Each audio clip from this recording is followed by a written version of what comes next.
ఇది బ్రహ్మపుత్ర నది మానస్ సరోవర్ ప్రాంతంలో మొదలై దాదాపు 3000 కిలోమీటర్స్ ప్రయాణించిన తర్వాత సముద్రంలో కలుస్తుంది.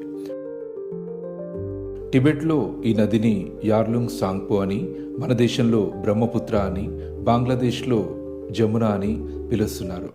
మానస్ సరోవర్ ప్రాంతంలో మొదలయ్యేటువంటి ఈ రివర్ టిబెట్లో దాదాపు 1700 కిలోమీటర్స్ పాటు ఈస్ట్ వైపు ప్రవహిస్తుంది.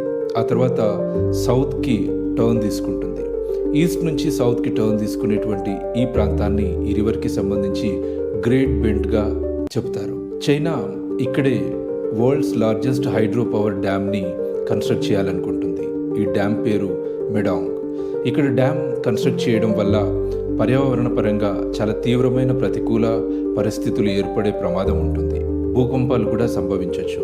అయినా చైనా మాత్రం ఈ ప్రాజెక్టు పైన ముందుకెళ్తుంది.